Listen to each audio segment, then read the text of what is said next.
क्या आप सोच सकते हैं कि जिस भारत को कभी दुनिया सिर्फ एक सर्विस आधारित अर्थव्यवस्था के रूप में देखती थी, आज वही भारत दुनिया की सबसे बड़ी मैन्युफैक्चरिंग शक्तियों में गिना जाने लगा है। मोबाइल फोन से लेकर रक्षा उपकरणों तक, इलेक्ट्रॉनिक्स से लेकर ऑटोमोबाइल तक भारत में उत्पादन तेजी से बढ़ रहा है। लेकिन सवाल यह है कि आखिर भारत ने इतनी बड़ी छलांग कैसे लगाई? इसके पीछे कौन से सेक्टर है और क्या भारत भविष्य में चीन को चुनौती दे सकता है? तो आइए समझते हैं। कुछ दशक पहले तक भारत की पहचान मुख्य रूप से कृषि और सेवाओं पर आधारित अर्थव्यवस्था के रूप में होती थी। आईटी सेक्टर और सर्विस इंडस्ट्री ने भारत को दुनिया भर में पहचान दिलाई, लेकिन मैन्युफैक्चरिंग सेक्टर उतनी तेजी से आगे नहीं बढ़ पाया। लंबे समय तक चीन को दुनिया की फैक्ट्री कहा जा रहा था। दुनिया के ज्यादातर इलेक्ट्रॉनिक्स मशीनें और औद्योगिक उत्पाद चीन में बनते थे। लेकिन पिछले कुछ वर्षों में वैश्विक परिस्थितियां बदलने लगी। कोरोना महामारी, सप्लाई चेन संकट और बढ़ते भू राजनीतिक तनाव ने कंपनियों को चीन के अलावा दूसरे विकल्प तलाशने पर मजबूत कर दिया और यही से भारत के लिए एक बड़ा अवसर पैदा हुआ। साल 2014 में शुरू की गई मेक इन इंडिया पहल का उद्देश्य भारत को वैश्विक विनिर्माण केंद्र बनाना था। शुरुआत में कई लोगों ने इसे सिर्फ एक नारा माना, लेकिन धीरे धीरे इसके परिणाम दिखाई देने लगे। सरकार ने निवेश नियमों को आसान बनाया, इंफ्रास्ट्रक्चर पर खर्च बढ़ाया और विदेशी कंपनियों को भारत में उत्पादन करने के लिए प्रोत्साहित किया। इसके अलावा उत्पादन आधारित प्रोत्साहन यानी पीएलआई योजनाओं ने भी महत्वपूर्ण भूमिका निभाई। इन योजनाओं के तहत कंपनियों को भारत में उत्पादन बढ़ाने पर आर्थिक लाभ दिया गया। इसका असर इलेक्ट्रॉनिक्स, फार्मा, सोलर और ऑटोमोबाइल सेक्टर में साफ दिखाई देने लगा। दोस्तों, अगर किसी एक सेक्टर ने भारत की मैन्युफैक्चरिंग कहानी को बदल दिया है तो वह है मोबाइल फोन निर्माण।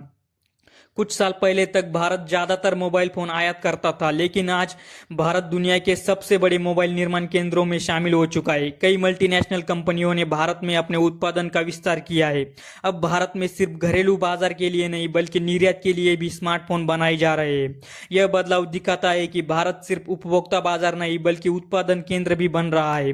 दोस्तों, आज के समय दुनिया तेजी से डिजिटल हो रही है। ऐसे में इलेक्ट्रॉनिक्स निर्माण किसी भी देश की आर्थिक ताकत को महत्वपूर्ण हिस्सा बन चुका है और भारत ने इस क्षेत्र में भी तेजी से निवेश आकर्षित किया है। सेमीकंडक्टर उद्योग को लेकर भी बड़े प्रयास किए जा रहे हैं। हालांकि भारत अभी इस क्षेत्र में शुरुआती चरण में है, लेकिन सरकार और निजी कंपनियां मिलकर एक मजबूत इकोसिस्टम बनाने की कोशिश कर रही है। यदि भारत इस क्षेत्र में सफल होता है तो यह आने वाले दशकों में अर्थव्यवस्था को नई दिशा और मजबूती दे सकता है। रक्षा निर्माण में भी भारत लगातार नए कीर्तिमान स्थापित कर रहा है। एक समय था जब भारत दुनिया के सबसे बड़े हथियार आयातकों में शामिल था, लेकिन अब तस्वीर बदल रही है। भारत न केवल अपनी रक्षा जरूरतों को पूरा करने की कोशिश कर रहा है बल्कि रक्षा निर्यात भी बढ़ा रहा है।